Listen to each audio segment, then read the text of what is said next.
प्रेम में कैल वादा और चुनाव में कैल वादा दुनू हवाबाजी एटा होइ छै। बिल्कुल ई बाद अहाँ शिक्षा लऽ लिअ, स्वास्थ्य लऽ लिअ और जते रोजगार लऽ लिअ, एहि सब पर हमरा सबके ग्राउंड लेवल पर काज हेतै तखने एकटा समाज में प्रगति के वातावरण बनतै।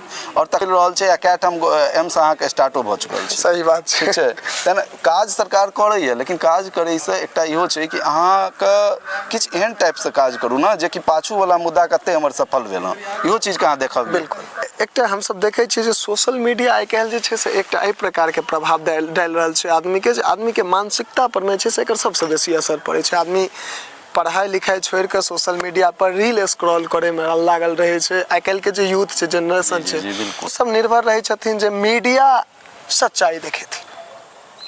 एकटा बड़ी नम्हर गप कहि रहल छी। बिल्कुल। और मीडिया जे छै से आइ काल्हि ओ दोसर जे छै से बातचीत के ओ सामने आनै छथिन, लेकिन वास्तविकता जे छै ओहि पर जेना एखन अहाँ देख लियौ, मानि लिअ देश के एक किसान के छै से जीएसटी जे छै, एकटा फोन के रिचार्ज करियो तकर अलग से जीएसटी लागे छै। एकटा मतलब साधारण किसान के जिनकर आय जीएसटी देल के लायक ओहि समय के अनुसार से नहीं छै तिनको जीएसटी, लेकिन एहि सब चीज पर में क्यों गोटा चर्चा नहीं कर रहलखिन ये। एखन अहाँके समय में ई व्यापक रूप से देखल जा सकैए कि बहुत मीडिया जे मेन स्ट्रीम मीडिया कहलाबै छथि ओ मुद्दा से विहीन भऽ जा रहल छथि। बिल्कुल हम कहि रहल छी आइ अगर कुंभ देखायल जा रहल है, कुंभ के बारे में ठीक छै, नीक बात छै, एकटा सांस्कृतिक दृष्टिकोण से हम कहि रहल छी कि चलू अहाँ अपन ई चीज के अहाँ कवरेज कऽ रहल छी, लेकिन अहाँ एहि टाइम और भी कोनो प्रॉब्लम अगर चलि रहल छै तऽ पैरेलल टाइम से न उठाओ, दुनू चीज के एकटा समानांतर समय के साथ और दुनू मुद्दा अहाँके सब दिन प्रभावी हेबाक चाही। ई नहीं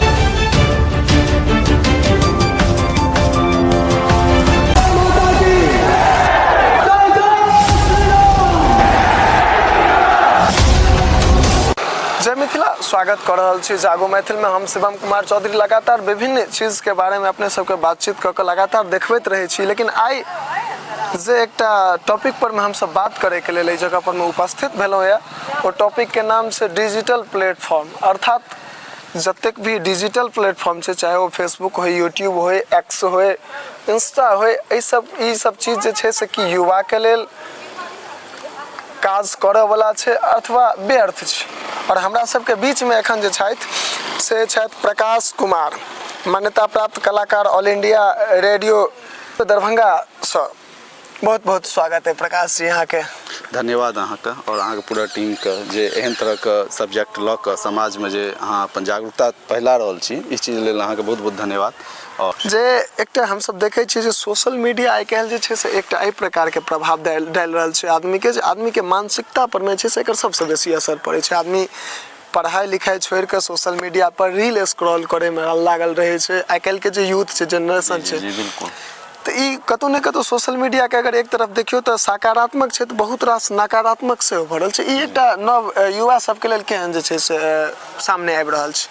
देखियो जेना कि सब विषय के कोनो भी विषय उठाओ ओकर अपन सकारात्मकता छै और नकारात्मकता छै, तो ओहन विषय के पहले हमरा सबके एकटा चुनऽ पड़त, ओहन विषय के हमरा दृष्टिकोण जगबऽ पड़त कि कोन अगर सोशल मीडिया आई के युग में अगर ई वरदान अछि तऽ अभिशापो भऽ सकैए, या अभिशाप अछि तऽ वरदान केना अछि। तो ई दुनू चीज पर अलग अलग जे छै से हमरा सबके डायमेंशन पर सोचऽ पड़त। आ एकर आइ के जे प्रभाव छै बहुत एकर खराब प्रभाव सेहो देखल जाइ छै अगर व्यक्तिगत जीवन पर बात करी हम तो।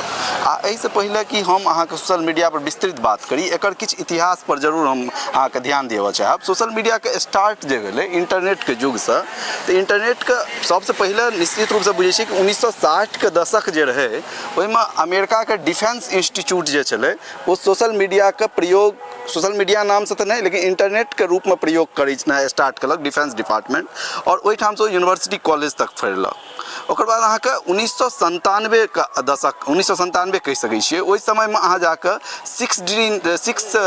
6 डिग्री नाम के सोशल साइट्स के विकास भेलै, जाहिसँ ई और जे छै से एकर विस्तृत रूप भेट गेलै। और स्थिति में जाइत धीरे धीरे जकर रूप फैललै और 2004 में मार्क जुकरबर्ग जे फेसबुक का स्थापना केलथि, तो जीवन पर एकर सकारात्मक और नकारात्मक प्रभाव देखल गेलै। आइ के दिन में जो रील्स बनैया या जते अहाँके फेसबुक पर अहाँ देखै छी अपन वीडियो अपलोड करैत, ओ सब एकटा समाज पर सकारात्मक और नकारात्मक प्रभाव डालि रहल छै।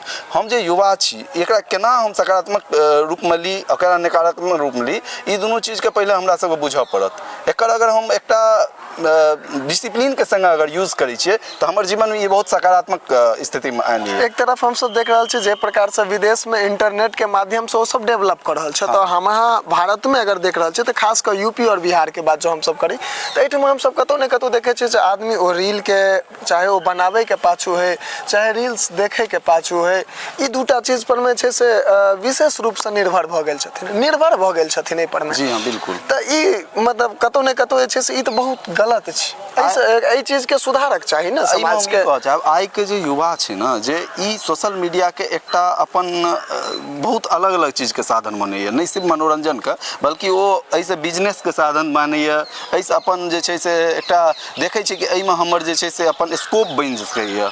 एकर कारण से बहुत युवा एहिमे भटैको जाइ छथि आ बहुत युवा ले एकटा राहो खुजै छनि, तऽ बेसी एहिमे निगेटिवे प्रभाव पड़ि देखै छियै, कियाकि जकर गोल फिक्स नहीं छै। आइ काल्हि अगर हमसब अपन गोल पर काज नहीं कऽ कऽ अगर देखलहुँ कोई आदमी रील्स बना कऽ वायरल भऽ रहल छथि तऽ हमहूँ जे छै से स्टार्ट कऽ देलहुँ देख कऽ। अगर हम वीडियो कोई कंटेंट दऽ रहल छथि ओ वीडियो कंटेंट के प्रभाव से हमहूँ इंस्पायर भऽ गेलहुँ, हालांकि ओहिमे हमर अंदर से एकटा मोटिवेशन जेबाक चाही, ओ हमर एकटा लंबा समय लेल नहीं रहत, लेकिन हम किछु दिन दोसर के देख के मोटिवेट भऽ जाइ छी। तऽ एहि कारण से की छै भटकाव बेसी छै। आ जाउ ओहि चीज के विषय वस्तु के एकटा सकारात्मक पहलू से लऽ कऽ ओकर वास्तव में मतलब अलग से मोटिवेशन लऽ कऽ अपन अंदर में ओ चीज के डेवलपमेंट करे के पर्पज से करी, ओहि पर पूरा तरह से निर्भरता नहीं राखे तो हम अपन समय के अगर दिए तो निश्चित रूप से एकर एकटा सकारात्मक परिणाम देखल जा सकैया। सकारात्मक परिणाम देखल जा सकैया। तो ओ जे युवा सब छथिन आखिर हुनकर अभिभावक चाहे वो माता पिता किएक नहीं हथिन, हुनको तो एहि चीज पर में ध्यान देबाक चाही जे हमर बच्चा सकारात्मक तरफ जा रहल है कि नकारात्मक तरफ जा रहल है। चूँकि आइ काल्हि अश्लीलता एतेक बढ़ि गेलै है और चूँकि एहि पर में हम सब विशेष टिप्पणी नहीं करब, बट एकटा टॉपिक बात राखै छी जे अश्लीलता एतेक बढ़ि गेलै है जे आइ काल्हि अहाँ देखबै जे अश्लील कंटेंट बना कऽ आदमी फेमस हुआ चाहै छथिन, तो ओ फेमस भइए गेलासँ की फायदा छै। निश्चित रूप से अगर कोनो भी एहन चीज का लाभ जेकरा हम त्वरित लिया चाहे छियै और हमरा लगैए कि हम एहन तरह के कंट्रोवर्सी वाला टॉपिक दऽ दिए या हम किछु समाज के अलग हट के कोनो एहन मुद्दा के राखि दिए जेकरा लोग सब सिर्फ एहि पर्पज से देखैत कि हुनका अंदर में एकटा उत्तेजना जगतन कि ई चीज हमरा देखबाक चाही, ई कंटेंट देखबाक चाही, तो ओहि स्तर पर जे अगर अहाँके लाभ भयो जाइए कोनो आदमी के रील्स बनबै से या वीडियो बनबै से, तो ओ एकटा लंबा अवधि ले नहीं चलत। अहाँ स्टार बनबो करब तऽ एकटा क्षणिक समय ले बनि जायब और ओ स्टार के रिलीवेंसी नहीं रहत, ओकर सिग्निफिकेंस नहीं रहत एकटा बहुत लंबा अवधि लेल। तो फिर की होयत कि अहाँके अंदर में जे चीज के लऽ कऽ अहाँ फेमस हो जाइ छी कहियो ने कहियो हद तक अहाँके समय जो बीतत अपन लाइफ में तऽ अहाँ एकर निगेटिव फील करबै, बहुत निगेटिव फील करबै और फिर अहाँके मतलब एकटा मोन करत कि हम गलत शुरुआत केलहुँ और गलत तरीका से अपन व्यूज आनै लेल या अपन नाम शोहरत पाबै लेल हम गलत चीज के सहारा लैत काज केलहुँ। एकटा सवाल हमरा मन में और आयल हन, आब एहि सब चीज से कने हट के बात करै छी अपना सब, चूँकि अहाँ रेडियो स्टेशन में जे छै से सेहो बहुत रास अहाँके कार्यक्रम चलैया, कतेक बेर अहाँके न्यूज पढ़ैत सेहो ओहिठमा देखल गेल हन, कतेक टीवी चैनल में अहाँ एंकरिंग के काज सेहो केने छी।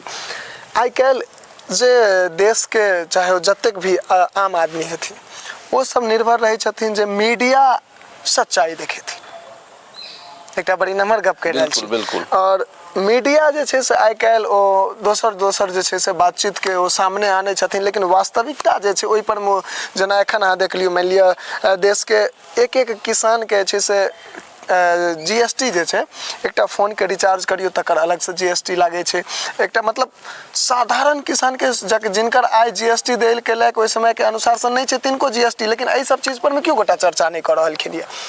ठीक छै, ई बात हम बहुत पहले से ई चीज को हम धारणा देख रहल छियै और एहन तरह के कंटेंट डेवलप करैत देख रहल छियै। अहाँके मेन प्रश्न ई है कि जे मीडिया का मुख्य रोल छै ओ रोल से भटक के ओ जे छै से एंटरटेनमेंट बना के या कोनो मतलब जे एकर मुख्य उद्देश्य है, लोग किया मीडिया दिस मूव करैया, लोग मीडिया के कोन रूप में समाज से ओकरा संग अपेक्षा रखै छै। बिल्कुल। तो ई सब चीज से अपने जे मीडिया वर्ग या तो नया जनरेशन में मीडिया वर्ग जो अबै छथि से या पुरान में बहुत अवधारणा किछु लोग अहाँके समाज में इहो भेटत सबटा आदमी खराब हेतै तऽ ई समाज नहीं चलि सकत, किछु आदमी जरूर बढ़ियाँ छथि खराब नहीं छथि, ओ अपन मूल धारणा के बुझै छथिन कि हमर मेन कॉन्सेप्ट किया हमर आयल हँ, या हम मीडिया के रूप में अगर चौथा स्तंभ हमरा दर्जा भेटल हँ तो ओ चौथा स्तंभ के दर्जा हमरा किया भेटल हँ, ओकर मापदंड के हम केना पूरा करबै, और अगर हम वो चीज़ पर खड़ा नहीं उतरबै, ठाढ़ नहीं उतरबै, तो कि हमर मीडिया क्षेत्र में रहनाइ के कोनो औचित्य बनैया कि नहीं बनैया।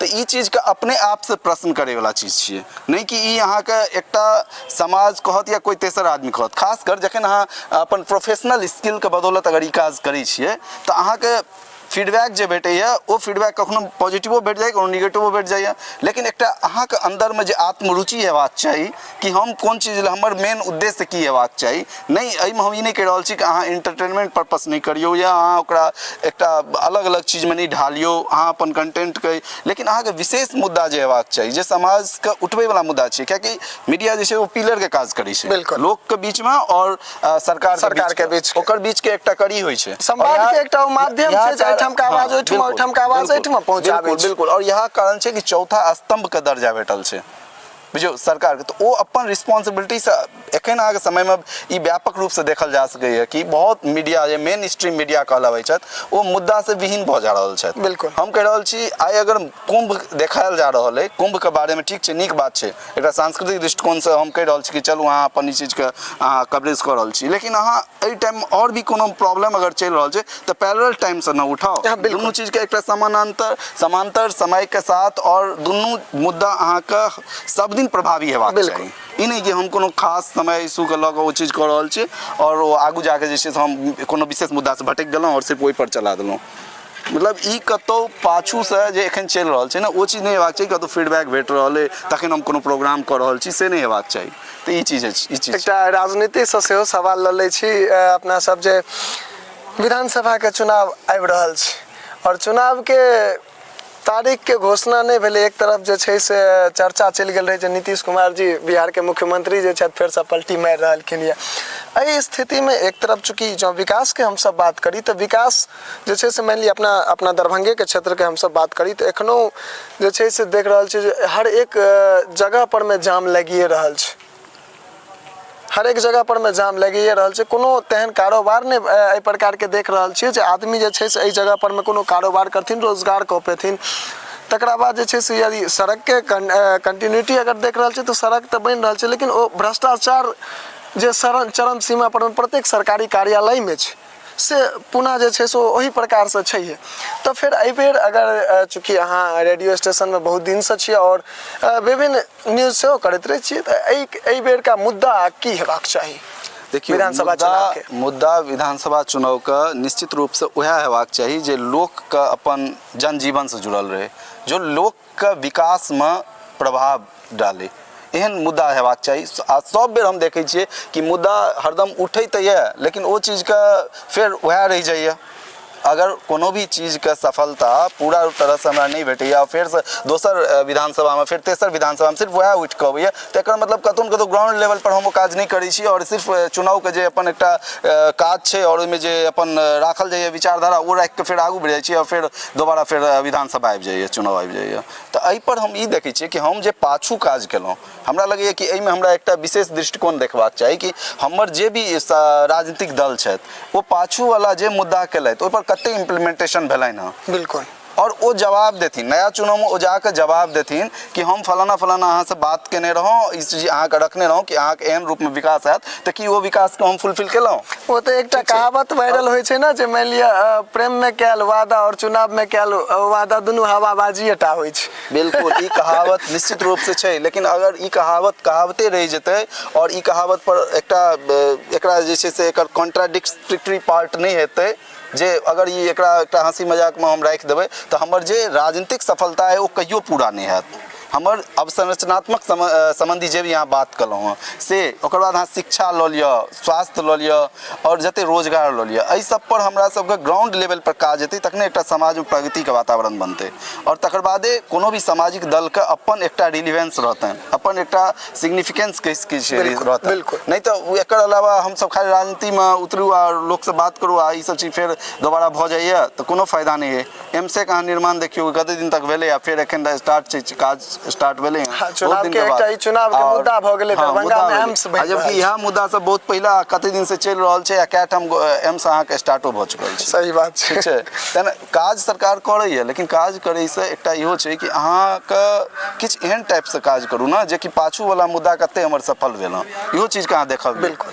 ई वादा केलिए। तो या चलू बहुत नीक लागल। एखन हमरा सब संगे बातचीत करै छलथि है प्रकाश कुमार जी, और बहुत रास मुद्दा पर में हम सब बातचीत केलहुँ। तो चाहब अहाँ सब गोटे से आग्रह करब जे हमर सबके ई बातचीत केहन लागल कमेंट में अवश्य बताएब। एही के संग आब आज्ञा दिअ। जय मिथिला, जय हिंद।